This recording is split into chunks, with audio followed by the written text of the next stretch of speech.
Okay, welcome everybody to today's open forum. I am your host, Ryan Langley, and today we got some exciting stuff. As you guys remember, before interest rates started rising all around us, our biggest problem for a little bit was insurance, and now it is our second biggest problem. Second biggest obstacle we run into when we're trying to complete deals around here is insurance. And today we have brought in a very special guest and a former FRI agent, actually, who is an insurance pro, like many of you are pros and other things, and FRI agents as well. So I want to introduce you guys to Dan Brown. Dan, someone I've known most of my life, by the way, well, my whole life, most of his life. And Dan, thank you for joining us, and appreciate having you in today. You're on mute, but thank you for joining us.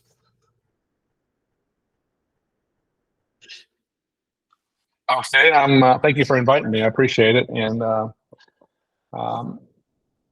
yes, I have known you almost all my life, and that doesn't bode well for me, since it makes me older than you. So I went to prom with his sister. That's how long we know each other. Anyway, I'm here to help. Yeah, I'm here to help answer any insurance questions. I've been in the insurance market for 30 years. I've been with Allstate for many years, been an independent agent for the last 10 years. So the good thing about me is I've had my real estate license since 2003, so I know your pain. I don't practice much anymore. I leave that to my wife, but I know your pain, so I can navigate and help you out when you guys need help, especially when it comes to negotiating contracts and figuring out what the insurance is going to cost before you actually go under contract. You can send me the information, and I can quickly get you a pretty reasonable quote with just limited information, and will allow you to negotiate your contract better. So that's what I'm here to help you for. So, Dan, tell us a little about how that process looks. So I've got a new property under contract, let's say, and I just during my inspection period now, I can run it by you before they even pay for an inspection. Maybe I can run it by you, or do you need an inspection first, or what do you need? Well, obviously, the most important things we need to know as insurance agents is the age of the roof, which I can get public records unless they did it themselves. Then we need to know that. Obviously, polybutylene is a big deal, especially in Central Florida. If you have polybutylene, I can get quotes, and I can get it written, and they can actually change the poly out after you close. But at least we can get you under contract and get the policy written so that you can close. So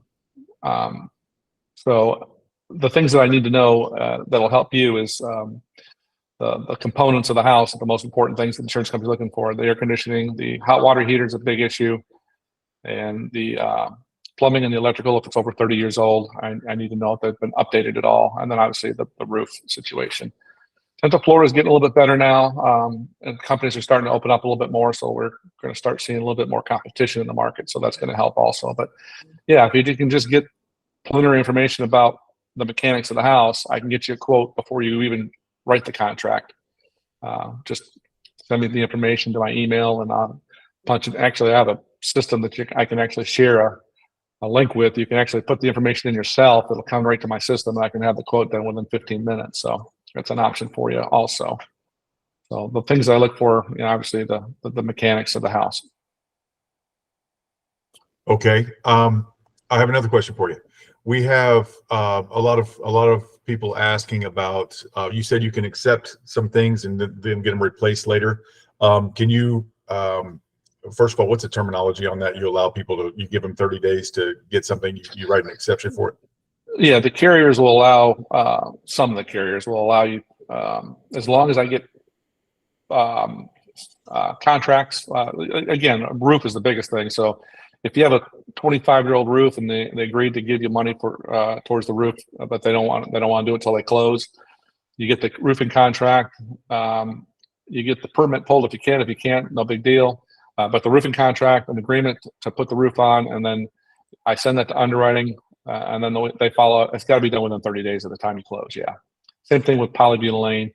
Those are the two big things. Hot water heaters also. So those three things, if you get me the the contract to change it out, and a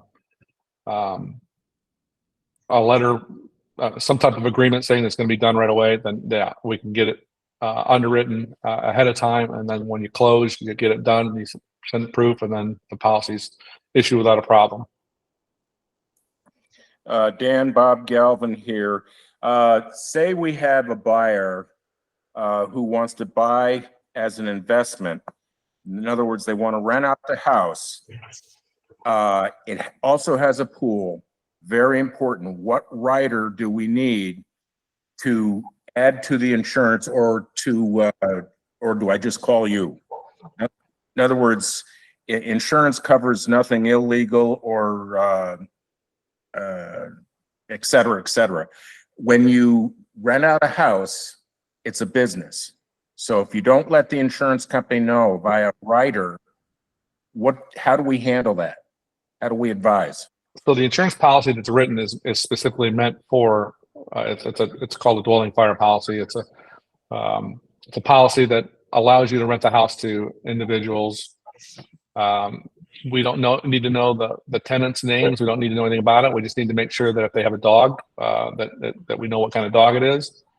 And if there's trampolines, get rid of them. Don't let tenants have trampolines. Don't let tenants have dogs that are on the bad list. You know, the chows, the Dobermans, the German Shepherds, the pit bulls.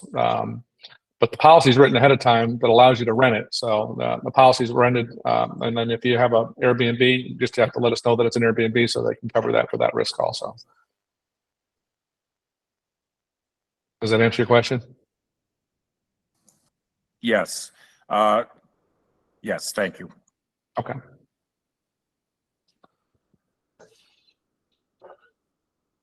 Okay, do we have some more questions for Dan? Guys, you guys have questions all the time.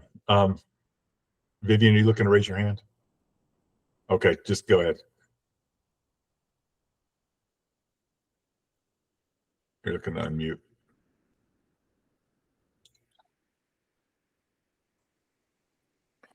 Dan, will you put your email address in the chat, please? Sure. And looks like Bob has another question while we wait for Vivian to get sorted. Hi, Dan. What's the situation with roofs now?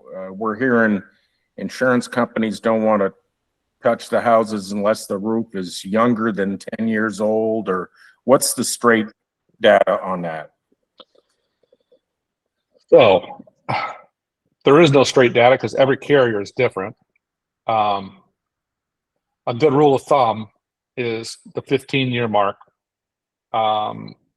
If a roof is over 15 years, you drastically eliminate half the market from writing giving you a competitive quote.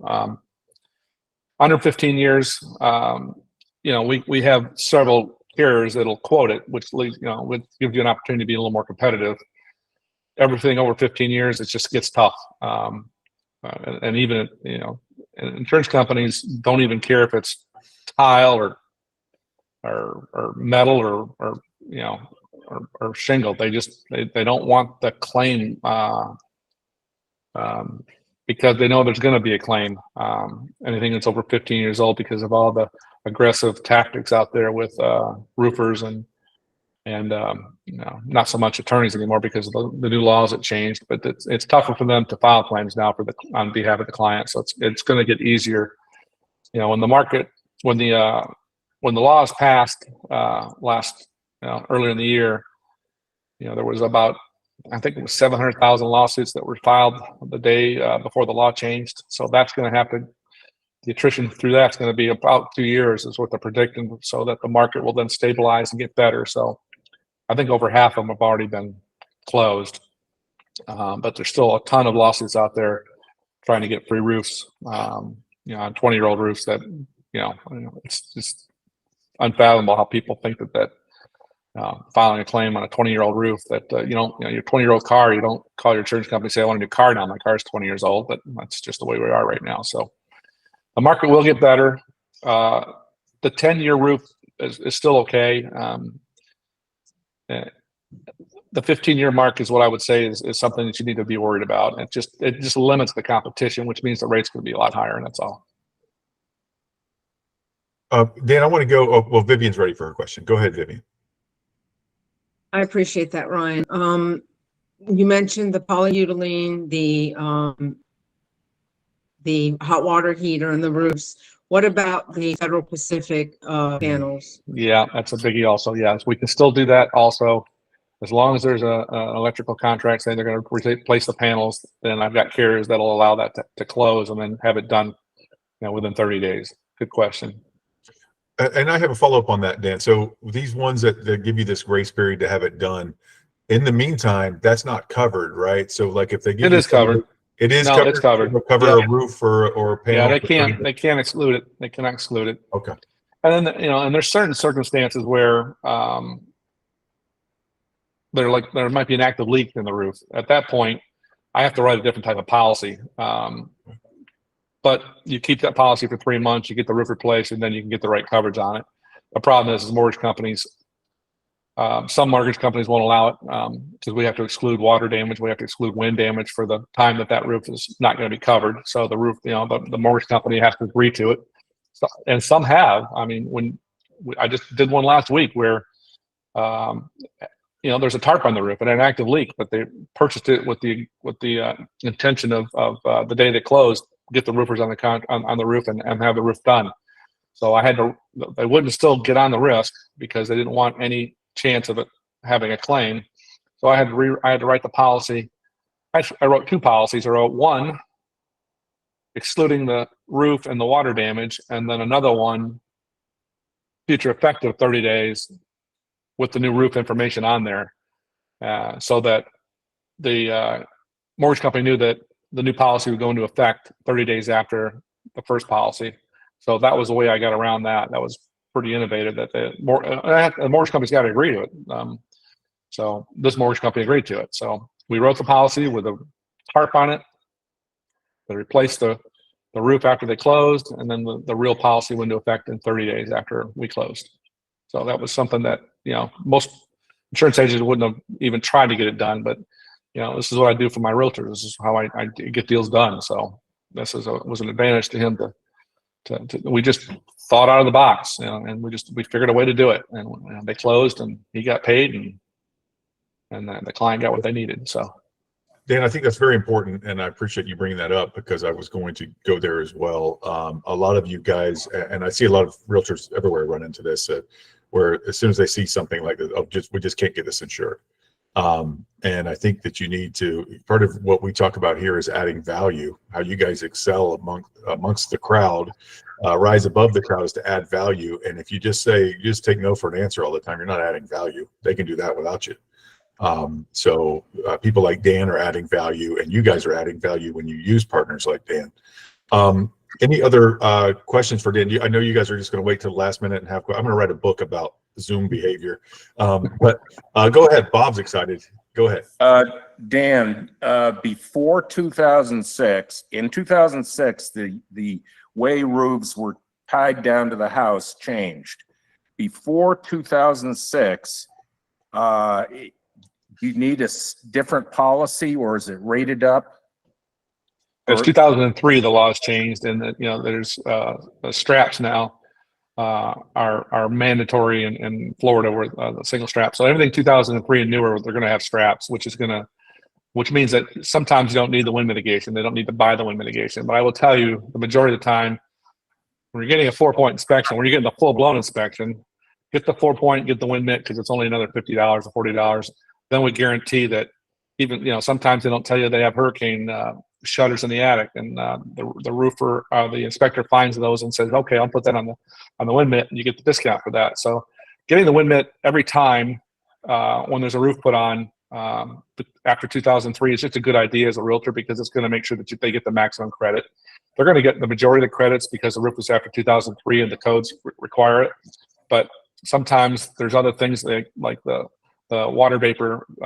We don't put that discount on there unless it's on the wind mitt. So always get the wind mitt. It's an extra $50 when you're getting the whole report. Normally, sometimes it's only $25 when you're getting the entire, the 4-point, the wind mitt, and the full blown inspection. So always get the wind mitt, because it's always going to help. Dan, what exactly does a wind mitt do? It tells the insurance company how the roof is put on, how the nail pattern is, how it's strapped to the trusses, how the trusses are strapped to the house, whether or not there's a water vapor barrier in between, and how old the roof is. So it basically says how it will react during a storm. Correct. Okay. And also hip roofs and gable roofs. Hip roofs are always better than gable roofs when it comes to insurance, and it's it can make a $100-$200 difference in the rate depending on the size of the house. If you a lot of insurance agents don't even pay attention to whether it's a gable or hip roof. To me, I make sure I go to Google Maps every single time I write a home, and I make sure that I write it the right way. If I don't have a wind mitigation report that tells me if it's a wind mitt, if it has a gable roof or a hip roof, then I go to Google Maps and I look for it myself to make sure that it's rated properly, because that makes a difference in the rate. Awesome. All right, guys, don't be shy. Can I ask a quick question? Yes, please. Dan, hi. For people moving from out of state who are concerned about insurance generally, how do you compare what we've seen in potential rate increases here compared to other states? Well, obviously, Florida, the coastal, southeast coastal carriers, Florida, South Carolina, Georgia, they've taken the majority of the rate increases countrywide, and California for their other reasons. They have other issues. But yeah, you have to prepare them that they're going to pay a lot more for homeowners insurance, even auto insurance too. So prepare them that they're going to pay a lot more for homeowners insurance in Florida because of the unique risks that Florida has between hailstorms and windstorms and hurricanes. And the other thing you got to pay attention to is the insurance companies are now, we've had, before 1992, there was one deductible. The 92 hit, and now we have a hurricane deductible after Hurricane Andrew. Now there's a third deductible that you got to pay attention to, and it's the third deductible. It's a windstorm deductible that is separate from the hurricane deductible. And insurance companies are now putting on that third deductible at 2% also. And if you don't catch it, you can lower it in most cases to the same as your all other deductible. Your deductible for fire, for water damage, for fire, for other claims that happen, theft and stuff like that. Your deductible for that is $1,000 in most policies, sometimes $2,500. But for most policies, it's $1,000. And now they're taking that windstorm deductible and hail deductible, and they're making it 2% also. So when you're getting those quotes, check to see if there's three deductibles, and ask the insurance agent, if it's not me, why is there a third deductible? Why is it 2%? Can you lower it down to the $1,000 deductible that they have for everything else? So pay attention to that. That's important, to make sure that your clients know that that is now starting to happen in Florida, where we're getting three deductibles. Yes, rates are much higher in Florida than they are in the majority of the country. I mean, I have friends in Colorado, their homeowners insurance is $900 a year. They don't have the same risk. They have a hailstorm risk, but not much else. So yeah, prepare them for that. Thanks, Dan. We got a couple questions to get to, but I want to ask you something. How many of realtors that you deal with know anything about any of these things? Very few. I educate realtors all week long, and and it's not your job to know. That's my job to tell you. And your job is to know how to sell real estate and how to get contracts done. But the market changes so fast in Florida because of all the problems we've had, and if you're not staying on top of it, you're gonna lose deals because the insurance rates are going to be too high. So, thank you, Vivian. You have a question? Well, I don't know if it ties into the question about the deductibles that we were just reviewing, but what about flood zones? Is there any change that we need to be aware of on that level? Yeah, flood.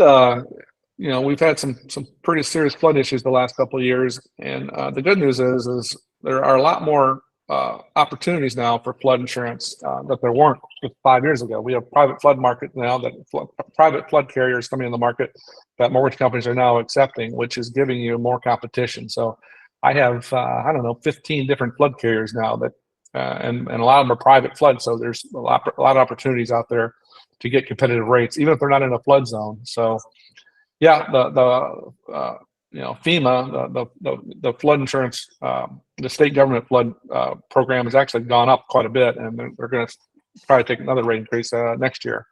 so that there's other private flood carriers out there that'll give you a competitive quote. So ask your insurance agent if they have a flood market other than the government's flood market. Good question.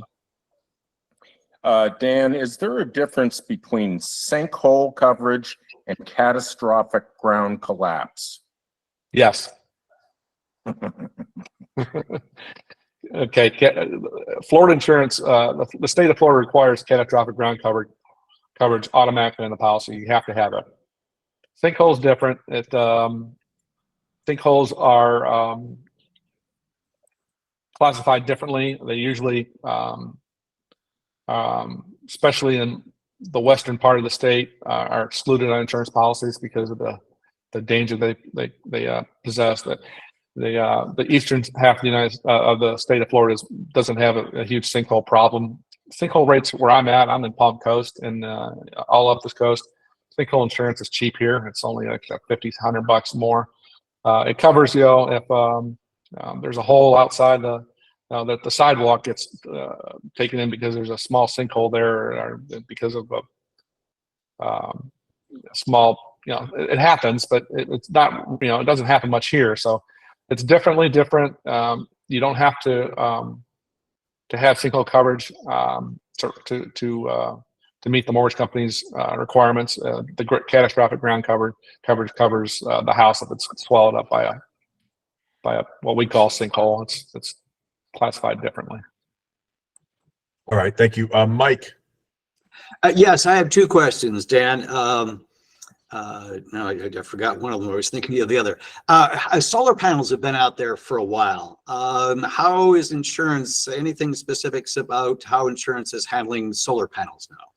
Yeah, good question. I just got an email yesterday from Florida Peninsula, who did not cover them until yesterday. So now they are not covered by Florida Peninsula. The insurance market, state of Florida insurance department is very, very slow on allowing carriers to make changes to their policies because they're just so far behind on everything. I mean, carriers are filing rates and they have to, there's a process that happens. So their carriers are changing their policies, but they have to get approved by the state of Florida. That could take up to a year because of how long, how far back the state of Florida is backlogged on approving rates and contract changes with every insurance carrier that does business in the state of Florida. So the majority of them are in the process of filing changes to their insurance policies that allow you to cover solar panels that run the house. Solar panels that cover the pool are covered on most policies already right now. The ones that cover the house, probably about half of them still don't cover. So you do have to pay attention to make sure that the insurance agent knows that there's solar panels on the roof so that they can get the right company to write it, because it's not covered unless that carrier has the endorsement for it. So yeah, good question. And it's getting better. It's getting a lot easier. Do you know if the actual, most likely not, but it's worth asking if the actual suppliers of solar panels and installations provide any type of coverage like that when they go on to cover themselves? So from what I understand, I actually met with a solar guy last week to get a little clearer understanding of that. If the solar panels are leased, I think is what he told me, don't quote me, but if they're leased from the solar panel company, then they're covered by the solar company itself. If they purchase them, then it's up to the insurance, up to the homeowner to get insurance for those things. So they need to know how that contract is written with the solar company, whether it's a lease agreement or whether it's a purchase contract, whether or not they cover it with the solar carrier. That's how he explained it to me. So. Okay, thank you. All right, the other question is, a couple of months ago, excuse me, my wife looked into insurance costs and she did some shopping around and found a local carrier here, won't say any names, out of Lake Mary, that writing a quote for her. She went online and did certain things and claim they can save us like $2,000 a year on our insurance. So I called up to ask some questions and they really couldn't give me much information. They wouldn't provide a declaration page or anything like that. They said, well, you'll get all that information for your questions once you sign up and get started with us. But I mean, that's always a red flag for me.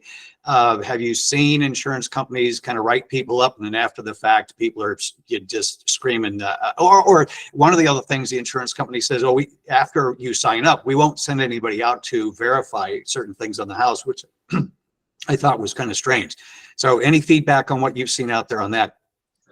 Yeah. So first of all, I want to make sure the clarification is not insurance companies, it's insurance agencies that you're probably Yeah. talking to, and that they're not giving that. They can't give you the deck page until the policy's written. They can give you a copy of the policy from the carriers to let you know what the language is of the policies. But yeah, so when it comes to what you're talking about, the carriers, I lost my train of thought. Hold on a minute. I'll have it back here. What was the question again? It's funny, it happened to me just a moment ago. it's confusing through here. It basically that how can a local agency promise a $2,000 reduction in what we're already paying, Okay. Right. and not really provide any verification or proof. In other words, I've seen instances where people will get insurance through a carrier, cheapest insurance. Buyers, homeowners want to get cheapest after the fact, and either during discovery after an incident where they need to make a claim, or shortly after they get the insurance, the insurance company sends out somebody to validate a lot of these things. Yeah, we can't sell it that cheap. We got to up your price, the premium, because you got this now. Yeah, so insurance companies in the past did not inspect properties like they do today. They relied on the agent to give them the proper information, and that's what they went with. Insurance companies now, about 75% of them now are doing their own inspections. Even if you send them a 4-point inspection, even if you send them wind mitigation, they're still sending out inspection companies to verify the information. Now, we as insurance agents do our best to give the company the information that we get from you guys, the clients, the insured.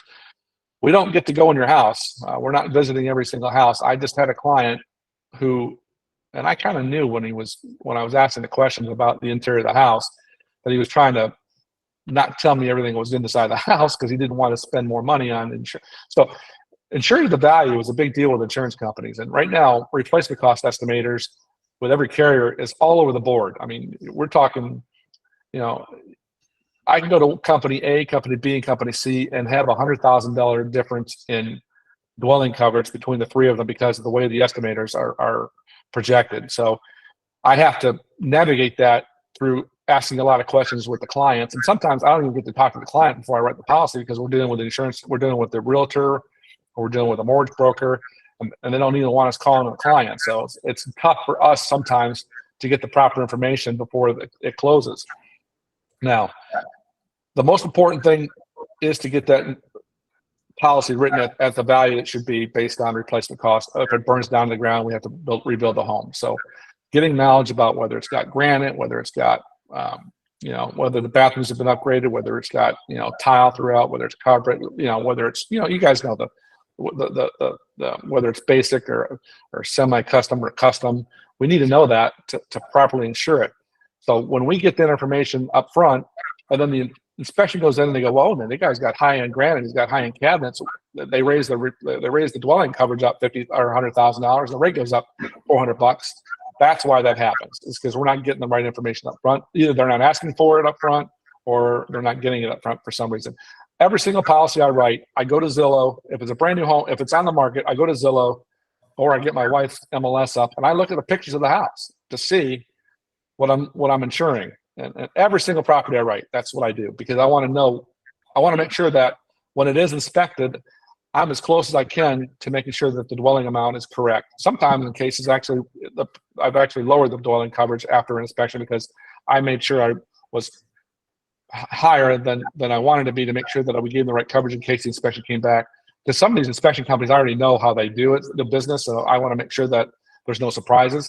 So I will make sure that I'm at the top of the replacement cost estimator. So when I write the policy, it ain't going to go up. It may even go down. So All right, biggest all right, thing for insurance agents is to get it insured at the replacement cost estimation. Thank All right, you. let's go. Tammy, Sunina, Terry, and then Bob. I see you raising your hand physically, so we'll go Tammy, Sunina, Terry, and Bob. This is more of a comment. So I just had a deal not too long ago that when I usually try to tell my buyers, look, insurance is a big issue these days. You got a roof, the hot water heater is a big issue. So of course we saw a house that the roof was 20 years old and the hot water heater was as well. But the agent told me, oh, no, you will not have a problem insuring the roof because they have insurance now. And I'm like, well, that's really not going to matter because they've owned the house probably for 7 years or 10 years. And then the hot water heater ended up being an issue. And they were really exasperated that, the seller's just so irritated because we had to do a hot water heater and they had to do a roof before close because I didn't know there were still companies out there that would do it after closing. There's not many, and I will tell you, it's up to the companies. So the company's underwriting departments, it's just like everybody else. They trust some agents, they don't trust others. So you may have an agent where they can't do it because the insurance company just won't let them do it because they don't trust them.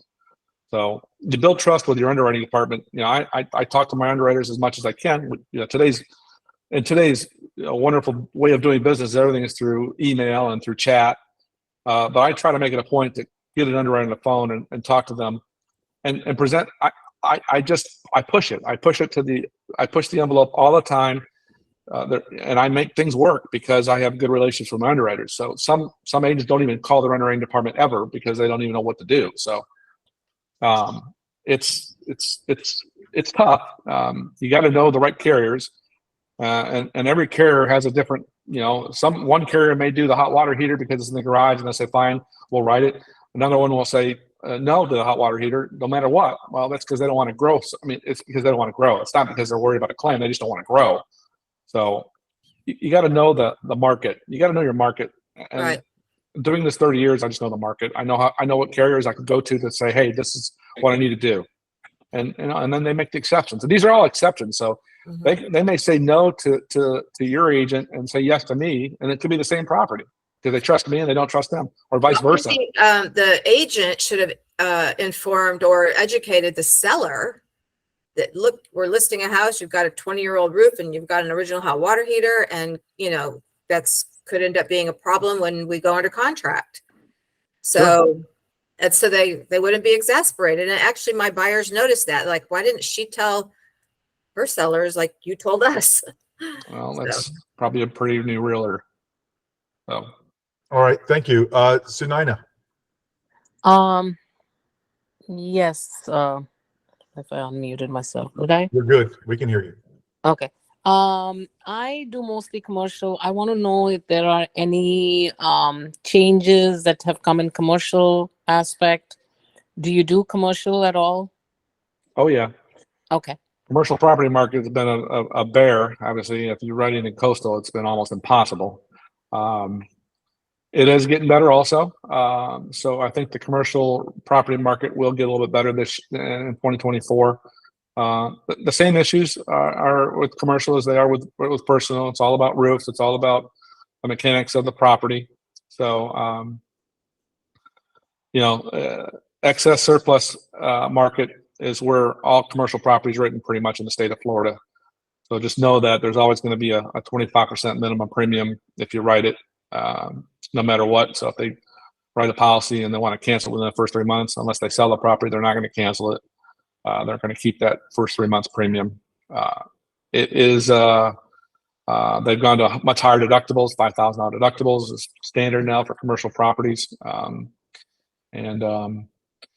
In a lot of cases, you can't even write wind on the coast right now, so it's tough. But I think 2024, you're going to see a little bit more a little easier to get quotes for commercial properties. Okay. What about apartment complexes? Yeah, it's same issues. Apartment complexes, especially the flat roof apartment complexes, are really hard to get good rates on. It's all about roofs. It is 90% about roofs when it comes to apartment complexes. If it's got a newer roof, you'll have a much easier time. If it's an old roof, it's going to be next to impossible to get a decent rate for commercial insurance. So just pay attention to the roofs. Okay, thank you. Thank you. Dan, do you, quick question here. Do you write vacant land? I mean, you write pretty much everything? Yeah, I can do liability for vacant land all day long. Yep. Okay. Terry? Hey, can y'all hear me? Yes. Yep. Okay. First, I'll apologize if I'm going to ask a question that's already been asked. I had to come in just a little bit late from a meeting I was in. I have spoke with numerous carriers and agents, and over the years, I've been doing this for a long time.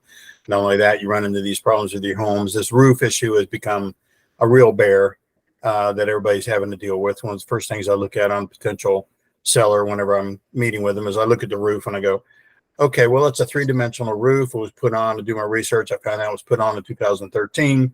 And I'm going, okay, well, it's a dimensional 3-tab shingle. When you put these roofs on, the roofers are giving you a 30 to 35-year warranty on these roofs.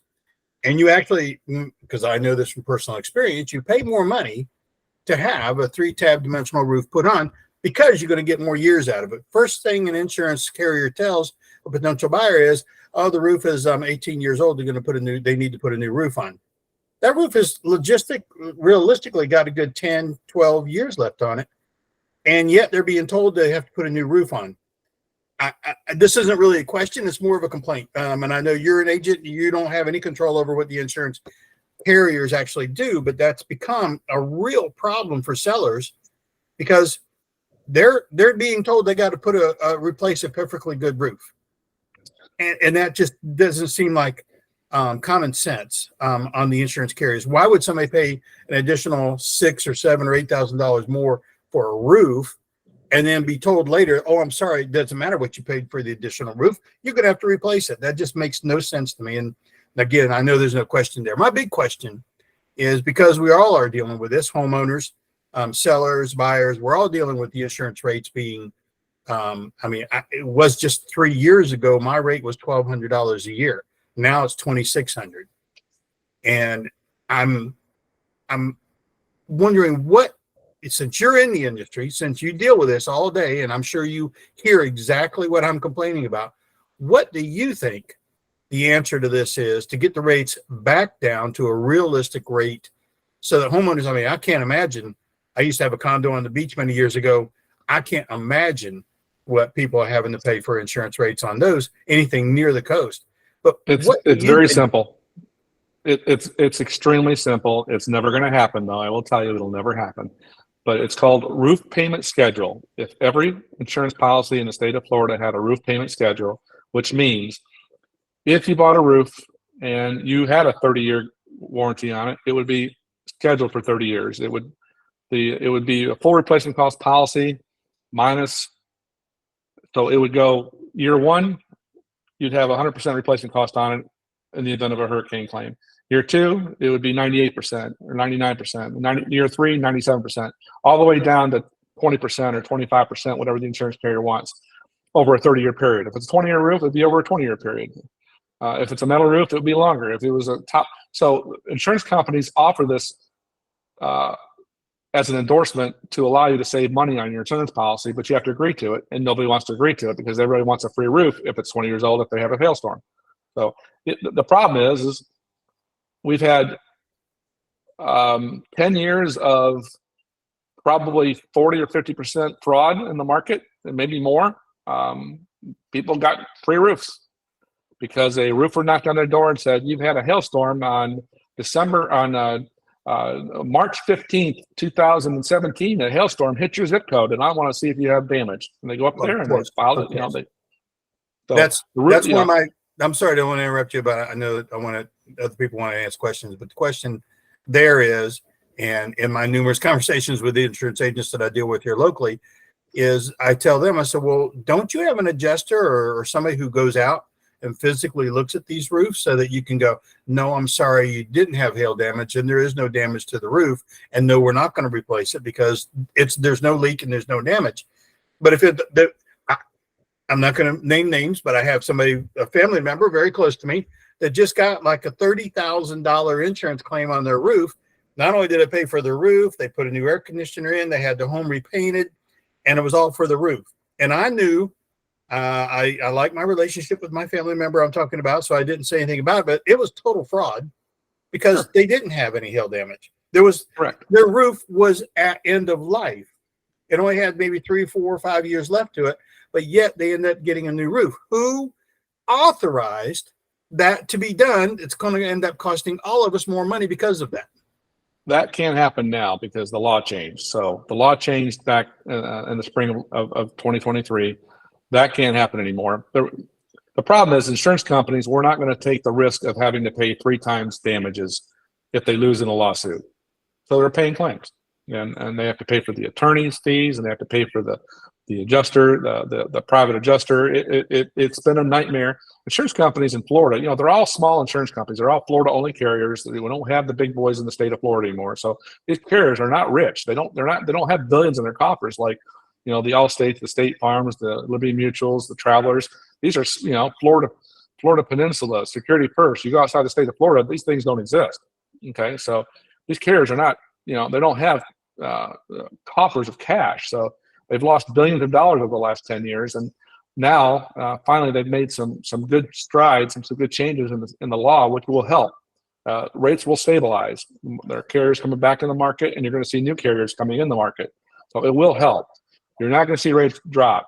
I promise you that. The only way they'll drop is if the state of Florida puts in this roof payment schedule where it allows every insurance company to guarantee that is part of the policy, which we're not going to get passed in our legislature because there's too many attorneys in the legislature that will not let it happen. So, your 20-year-old car is depreciated over 20 years. If it has an accident after 20 years, you're not going to get peanuts. But people want a new roof after 20 years because a hailstorm hit and they had, because the granules are already gone after 20 years, now there's damage, so they want a new roof. And that's just what's happened over the last 10 years. It's just gotten to be out of hand now. So it's going to get better, but roof payment schedule is the only answer to lower rates. You're not going to see rates go down. You're going to see them stabilize, but you're not going to see them go down.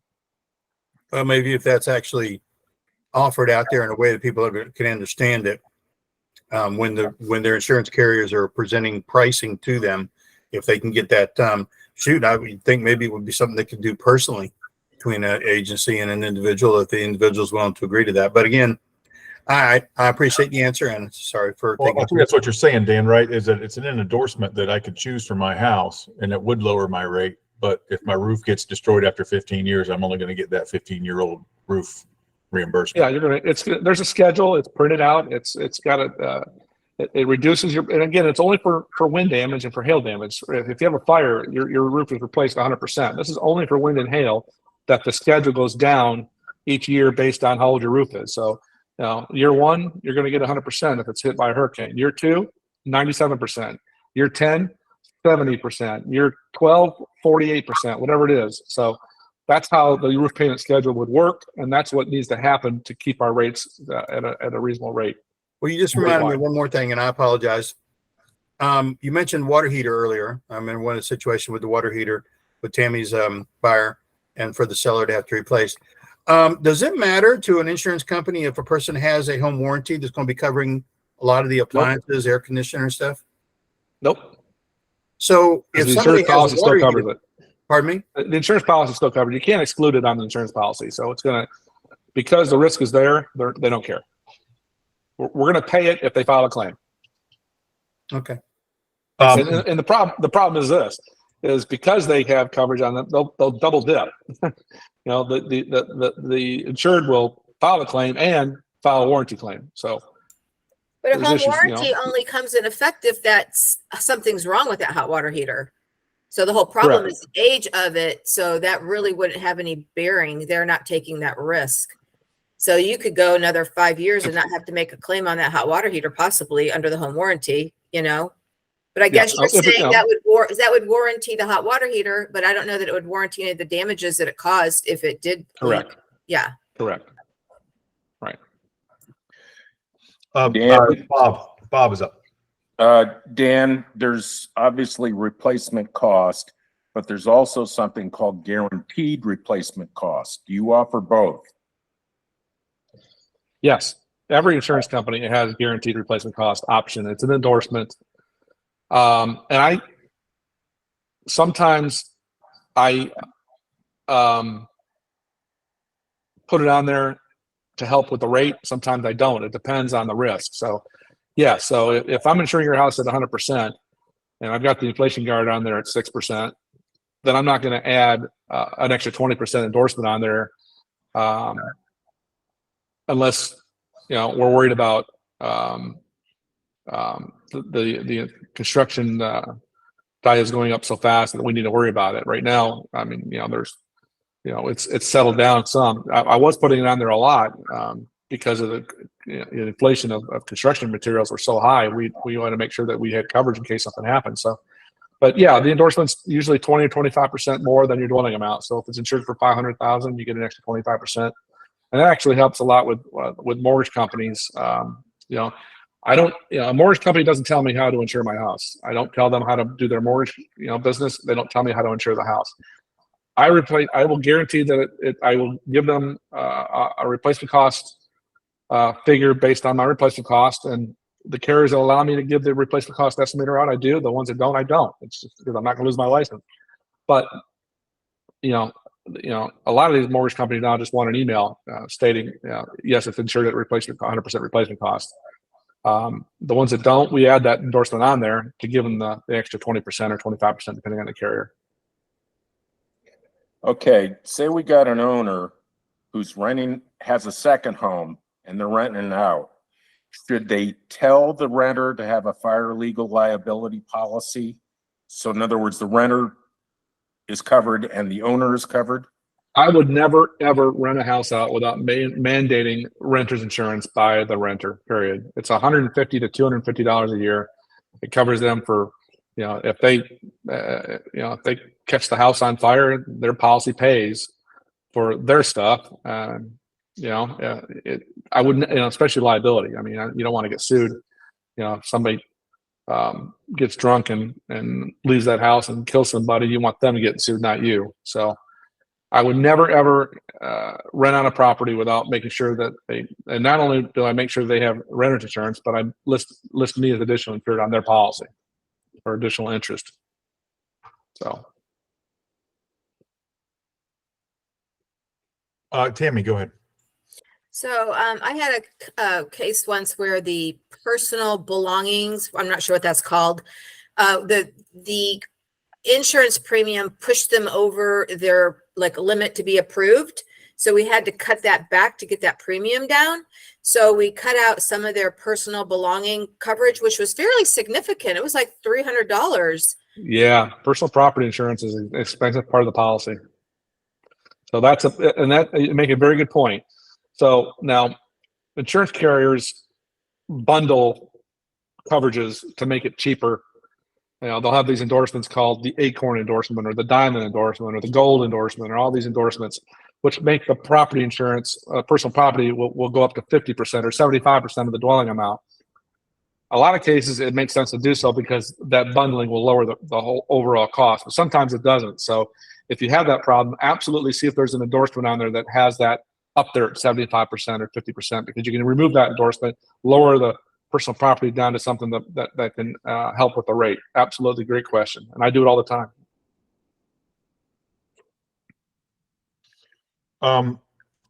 Dan, I have a question for you. Home security systems that do, fire and all that stuff, are those, how much do those help on rates? Very little. Okay.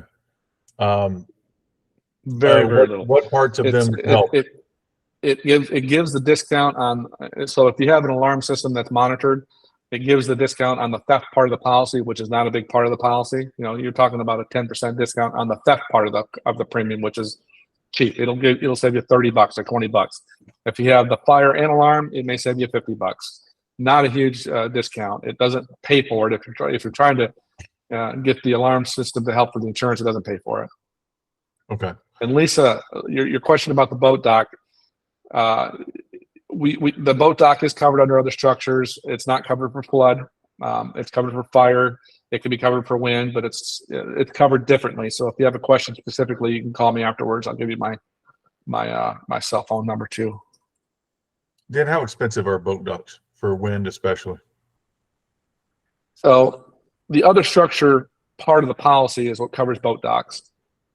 And it's not very expensive to do so. But it is covered differently. So a lot of carriers only cover it for actual cash value. So if you really want to make sure that it's covered the way you want it covered, then there's certain carriers out there you have to write it with to make sure it's covered properly. So where I live, there's boat docks all over the place, and there's certain carriers that I know that I will write somebody's got a $75,000 boat lift and a boat dock. I only will put it with a couple of carriers because they pay replacement costs on that, where most of the carriers don't. They pay actual cash value. Dan, I've got a question for you. Do you write HOA insurance? Yep. What do you know about this? So this is something we've been running into lately. Some of the condo complexes and stuff, the HOAs that have roofs and have, all that stuff in the HOA, they have selected a type of insurance that does not do replacement cost. It does depreciated value. And Actual cash value. Right, actual cash value. And what we're doing, we're running into lenders will not write policies there with under 20% down. Right. Are you familiar with this? Yep.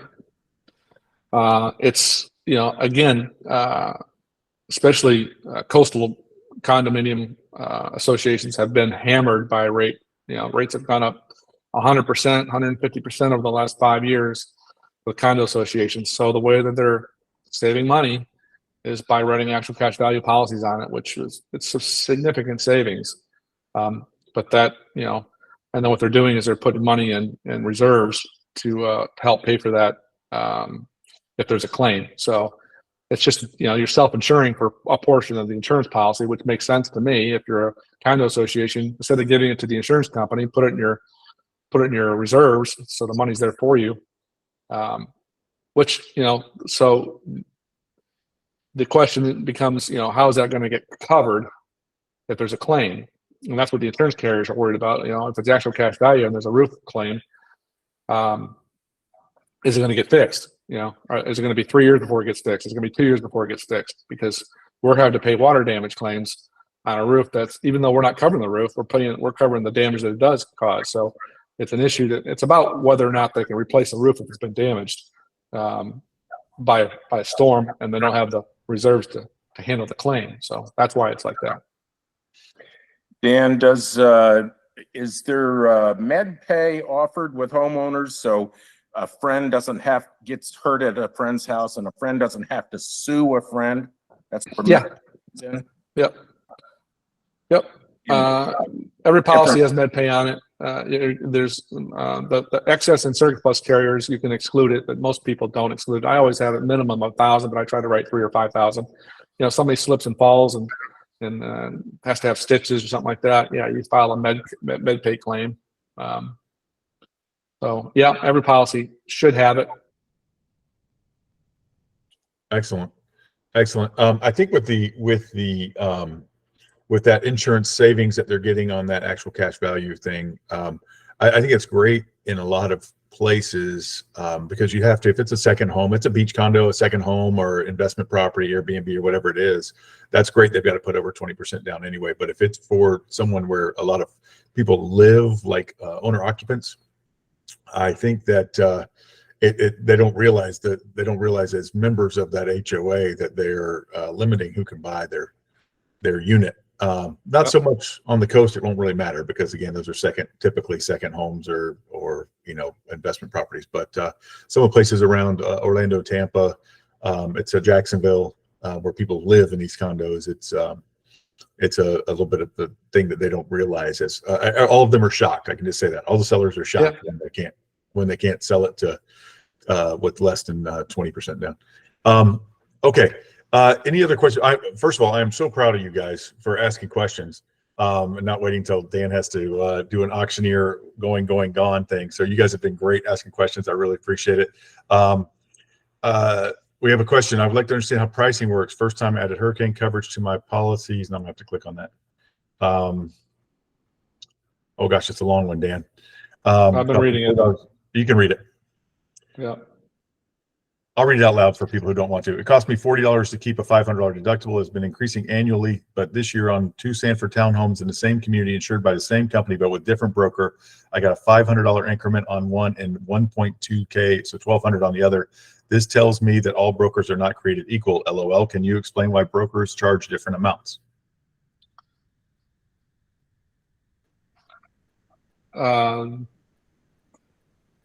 Because one of two things. One, the insurance agent isn't educated enough to realize that it may be a small cost to write it at a $500 deductible. Or two, they're trying to be competitive and they're trying to give you the lowest rate because they're worried about you going somewhere else. So, today's market, all I hear, and I have emails every day, hey, my rate just went up. I need the lowest rate. What can you do to save me money? What can you save me money? Well, there's only so many things we can do. The biggest thing we do is lower or raise the deductible because that's easy, and it lowers the rate. So it's the consumer has to get educated more about their insurance policies, and I think that's happening because of what's happened in the market. The consumers are now getting a little bit more smart about, 6 years ago, I would write an insurance policy and I never have to talk to the client, and I wouldn't have to talk to the client for 3 or 4 years if I didn't want to, and I do, but they would just renew it automatically and not care because the rate went up 5% or 3%. Or now, when your mortgage payment goes up $200 a month because the insurance went up $3,000, people now want to know what's going on with their insurance policy. So the market is dictating the education of the consumer, and which is a good thing. But each agent just does things differently. That's just all I can tell you. It would be dependent upon the loss ratio of the company.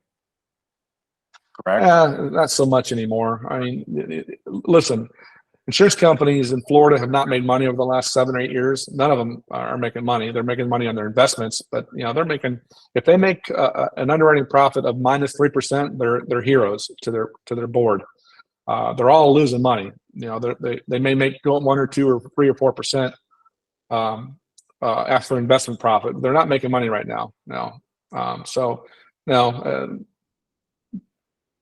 Some brokers pay attention to their loss ratios because of bonus opportunities, and they'll move it from one carrier to another because you're getting bonuses from one carrier. But for the most part, that's not what we care about anymore. We're just trying to get the right price for the right client.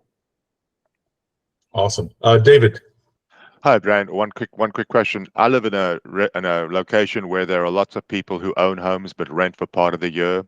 Is it correct to assume that if you rent for even 1 week during the year, that your normal homeowner policy is not going to be sufficient?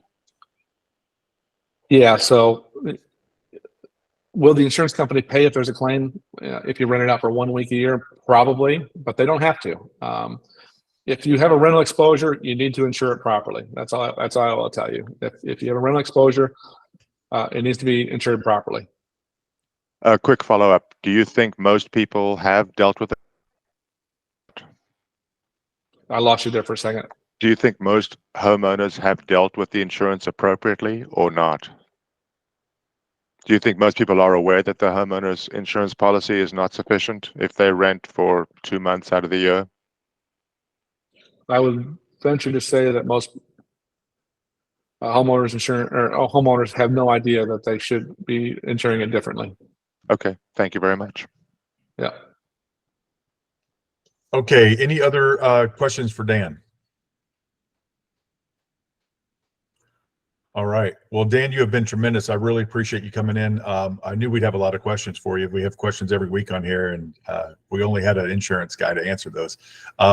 So I really appreciate it, man. Dan's information is on there. Dan, please send me your information. I'll get you on our preferred vendors list so you guys can look at that. You can write all over the state. Is that right? Yep. All over the state and probably soon South Carolina. Awesome. All right. So Dan can write all over the state for those of you all over the state. And I appreciate it, Dan. Thanks. Good seeing you. And I'll talk to you soon. Thanks, everybody. All right, guys. Anything else you guys have for me? Do you guys have any questions for me? Do you guys have anything to talk about? What's going on with everybody? Any exciting news to share? How many agents does FRI have now totally? Around 988. Oh, wow. Yes. Some of you Ryan, will hear. Yes. what is Dan's company's name? Because I came in later in the meeting. Absolute Risk Services. He is Dan at absoluteriskservices.com. Absolute Okay. Risk. It's in this chat if you want to scroll up there on that.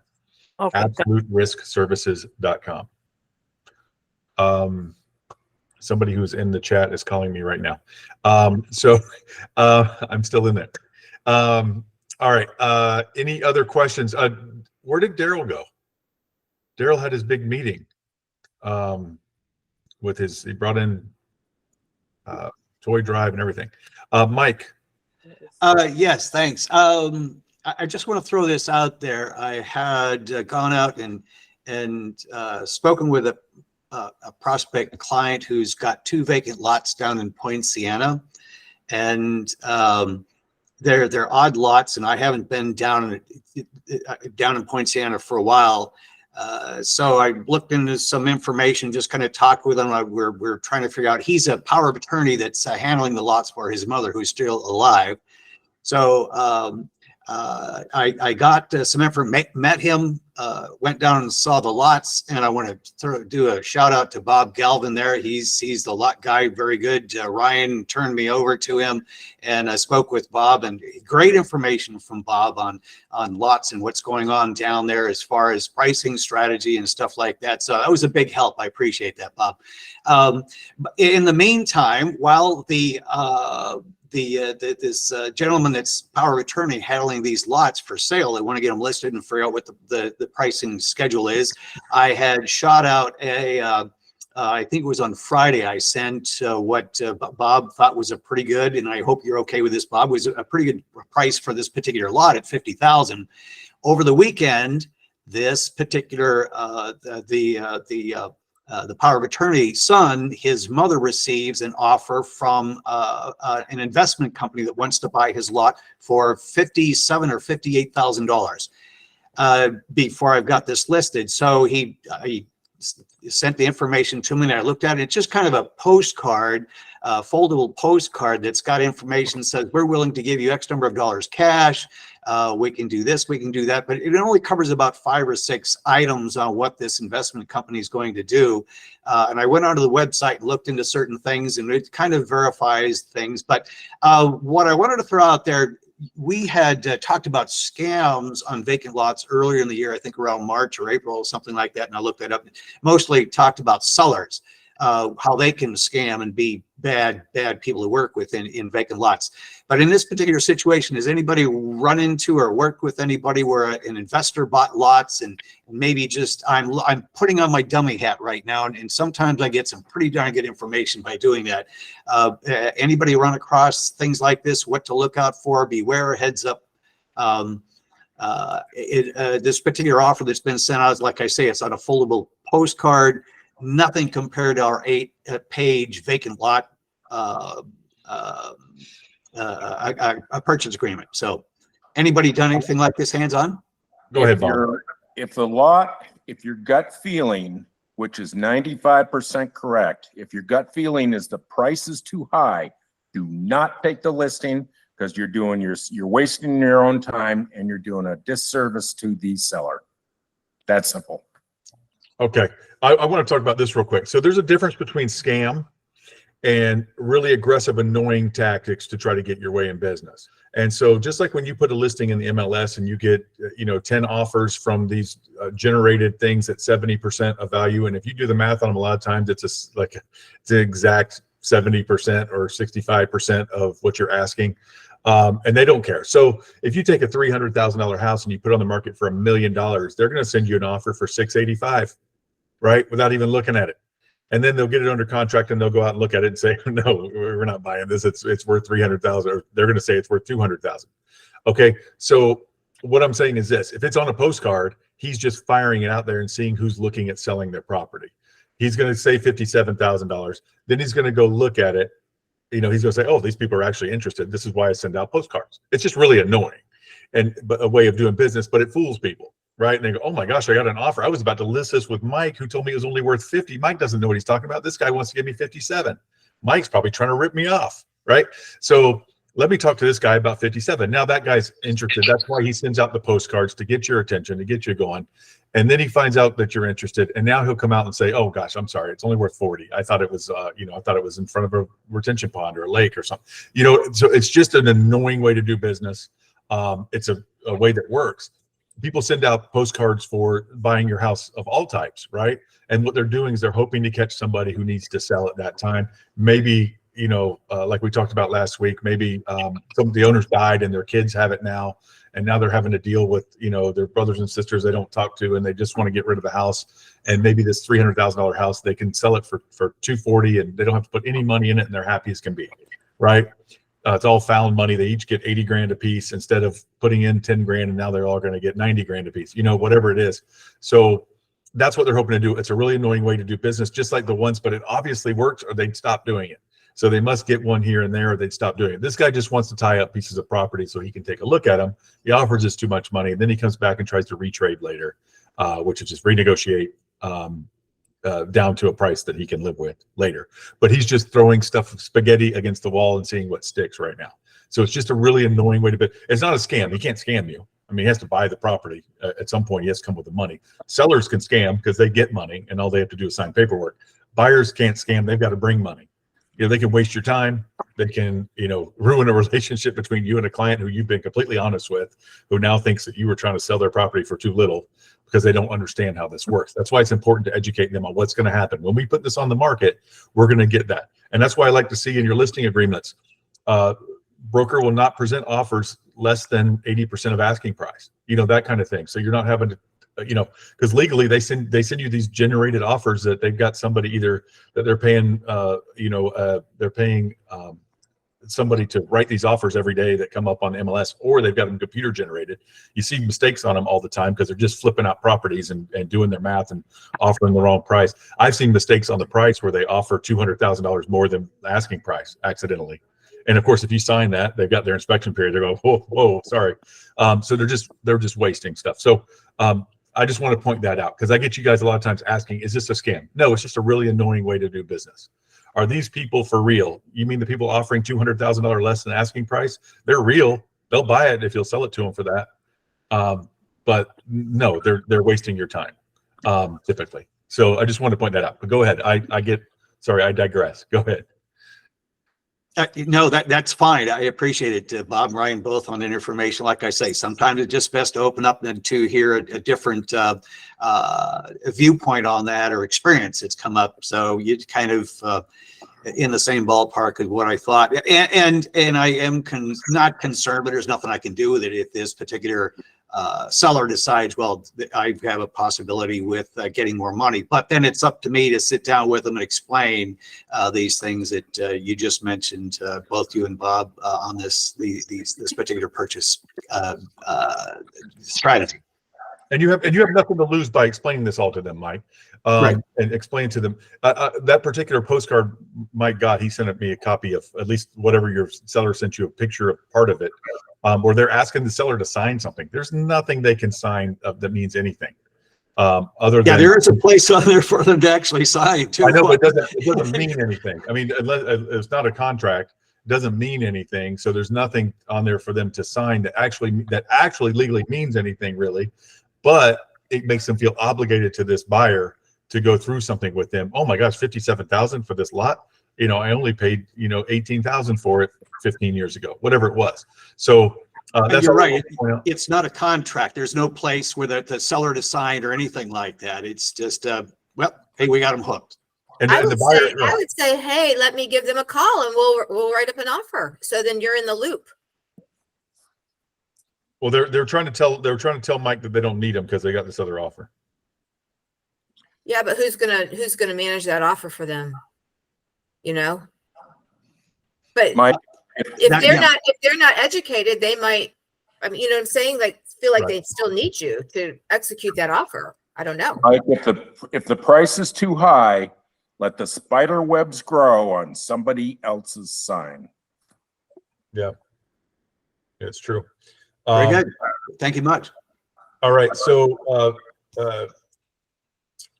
Jika just said in chat he got yesterday an offer for $250 on a house that's listed for $400.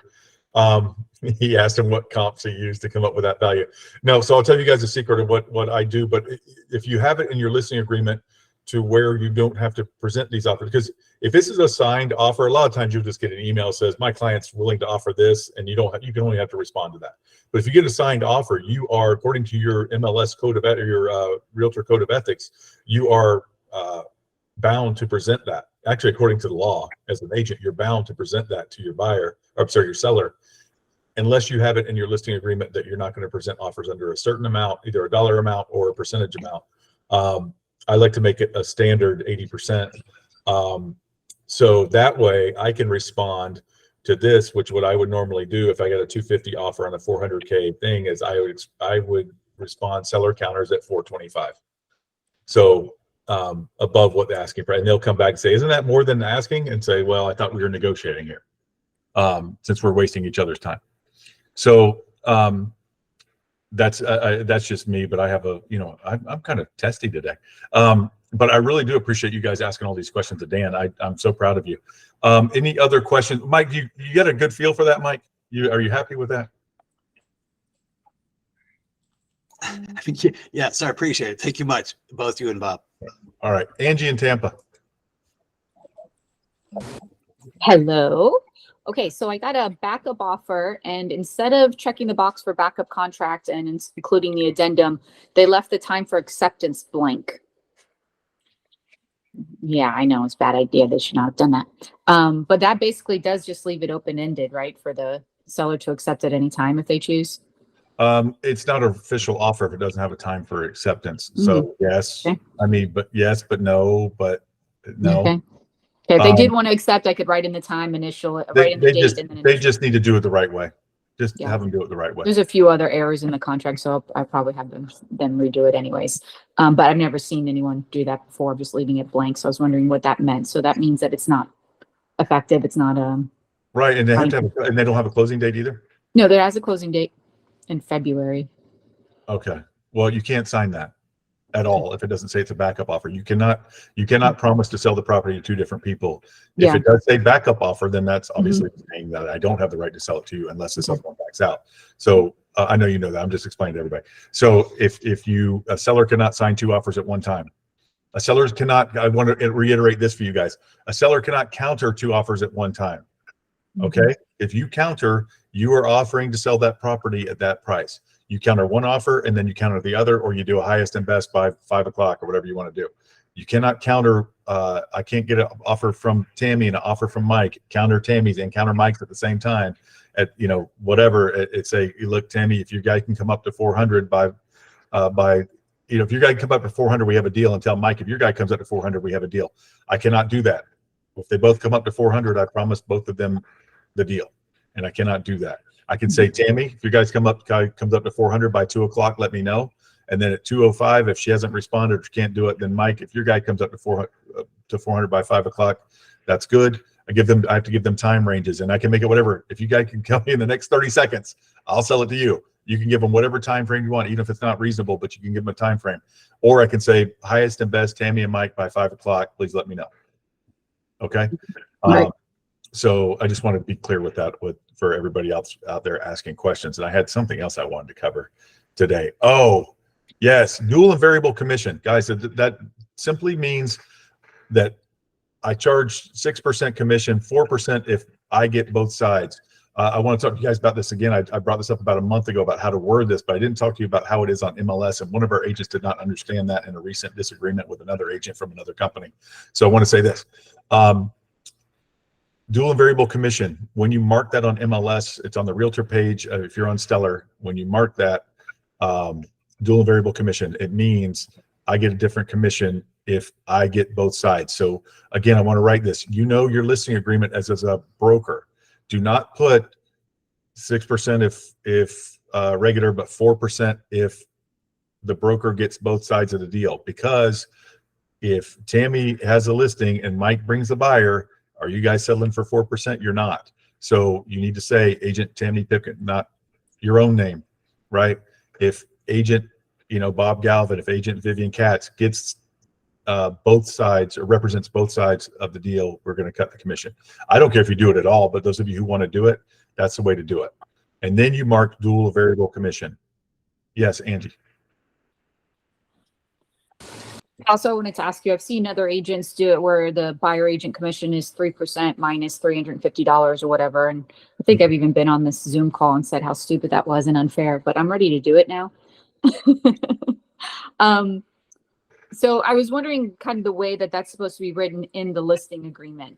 Does it go in additional terms? Does it go where the buyer agent compensation is?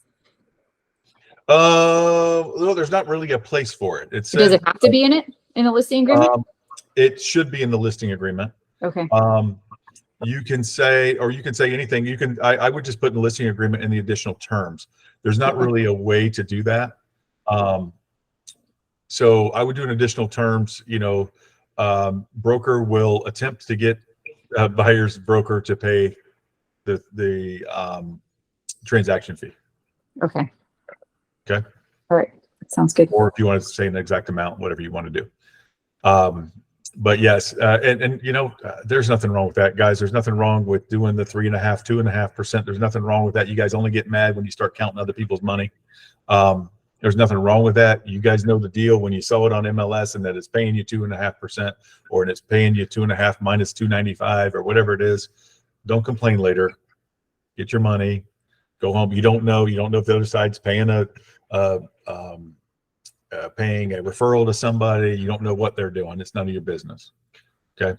Also, Ryan, I got my $1 million house under contract in 2 days. Awesome. Yeah, it was really exciting. And that's the one I have a backup offer for too. Awesome. Congratulations. Thank Yeah, you. they need to put backup offer on that. Yeah, And you can't agree to sell it to them just with an open-ended thing. for sure. Yeah. Thanks. All right. Yeah, because especially once they accept it, it doesn't matter what that acceptance date was. Okay. So then now I've got to sell it to them, you know, a week after I just sold it. And so I can get sued for that theoretically, but it's just not legal. All right. Any other questions? I have a quick question, Ryan. When you said that you can't offer it to two entities at once, I do appreciate that. And you can't say that if you can get to 400, let me know. Well, you can't say if you can get to 400, we have a deal. But Say that are to you two people at once? can you have? So you're saying you cannot conduct any kind of impromptu auction where you say anything to the effect of, if you can get to this, tell me your best at this number, and I'll tell you where you stand, or anything like that. You can't. I wouldn't do the first one to get to 400. I would just say you can tell both of them at one time, or 5 of them at one time, or 10 of them at one time, that give me your highest and best offer by 5 o'clock. Is that legally binding then, that you can't advance after that? What do you mean you can't advance after that? No. You absolutely, yes. So if Tammy and Mike come back with the highest and best, and it's exactly the same, they both come in at 405, with all the other terms are similar. It doesn't have to be exactly the same. I can just it doesn't. In fact, as far as they know, it doesn't have to be the same at all. Tammy might be at 405 and Mike might be at 410, and I say, well, we got 2 offers look about the same to us. So if you guys, anyone want to raise their, no, you can't do anyone. Well, you can do that. You can say if anybody wants to come with a new highest and best by 5:30. Let me know. Yeah, you just run the risk of losing people. But if you did that highest and best with 10 people and you still got 5, you guys don't have to worry about this right now, but 2 years ago you did, and you still got 5 people involved after 5 o'clock who still want to go more, and everybody wants it. Please consider mine. Please consider mine. Then you say, look, we got a lot of really good offers here. We're going to do highest and best again at 7:30 tonight. Go talk to your client. See if they really want this house. And hope you get to bed by midnight. Well, you got to pick something after 7. You got to pick something at some point. Yeah, you can say 8 o'clock tomorrow morning. I don't care. Yeah. All right. Thanks, Ryan. You bet. As long as you're not offering it to more than one person at one time with a real counter. Highest and best is not a real counter. It doesn't say here are the terms that we will live by. It says highest and best. Let's see what you got. We got a lot of people interested. Anybody else? Any other questions? Pollock.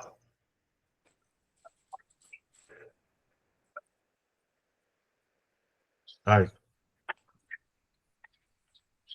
That's because you're on mute. A little microphone in the bottom left hand.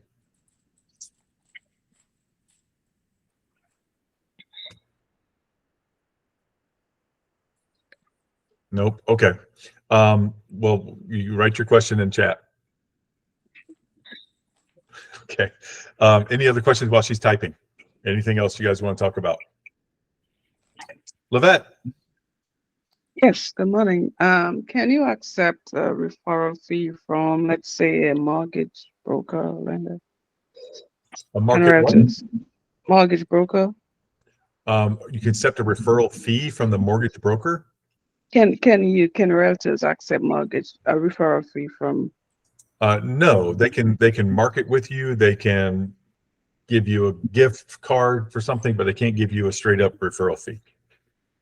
Unless you are a mortgage broker, y'all have to be a mortgage I don't broker. know. I don't know how mortgage broker law works, but if they're a realtor, if they're a licensed real estate agent with a broker, they can. Okay. So if they're an active real estate agent, they can give you a fee. But if they're doing it as a mortgage broker, they can buy you a trip to Jamaica. They can buy you whatever you want, but they cannot give you money and say it's a referral.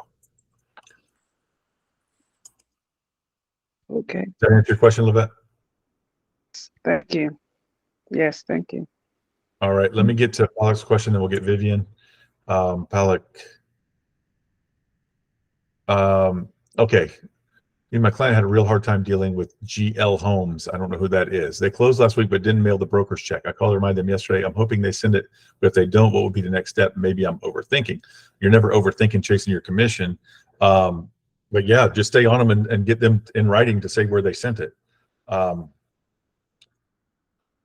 don't know other than that. Yeah, you're not overthinking anything. Keep chasing them for that money. They should have sent it already. I assume they didn't take a CDA and that they're sending the check to our office and we'll turn it around for you. Contact Michaela and she'll let you know. GK, you asked this question a little while ago. I'll get to this and then we'll get to Vivian.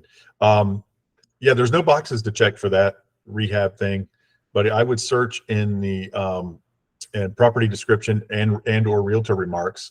If you don't know how to do that, I can certainly help you for those terms. Just rehab.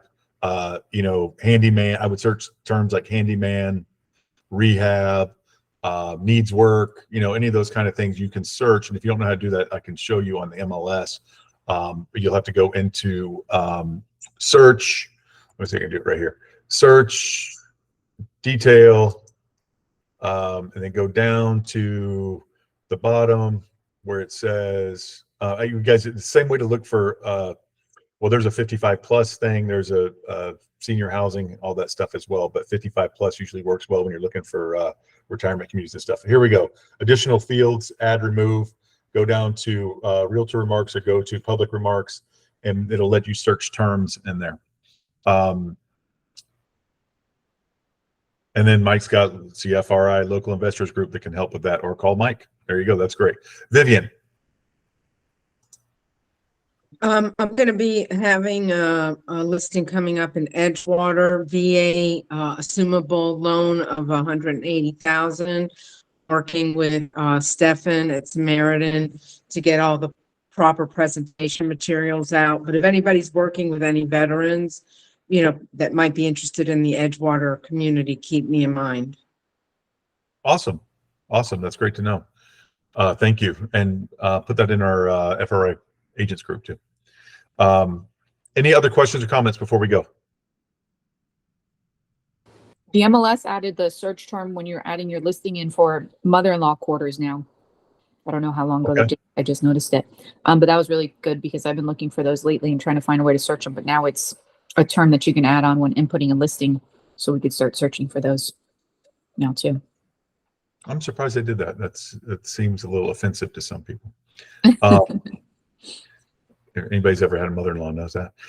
Any other questions or comments? All right. Well, thank you everybody for participating today. You guys were awesome. You guys, I loved the questions. I loved everything you guys were doing there. Not waiting till the last minute, getting your questions out, not hoping someone else would ask the question for you. I really love the way you're stepping up in the Zoom. Thank you so much, guys. Have a great week. We will have open forum next week and on the 20th as well. Next Friday, not this Friday. Don't show up this Friday. Next Friday, we're having a holiday party at our headquarter office. You guys are all invited. We're doing a white elephant gift exchange. Please feel free to show up and bring all of your well, there's a sign up thing for it. I'll send you guys if you guys are interested in the potluck thing. Actually, I'll share it with you. Don't let me know if you're interested in it. I'll just share it all with all of you, and you guys can decide. But thank you very much, and I look forward to seeing you guys next week. If you need anything in the meantime, I'm available. Awesome. Bye, guys. Have a great week. Keep up the good work. See you next week.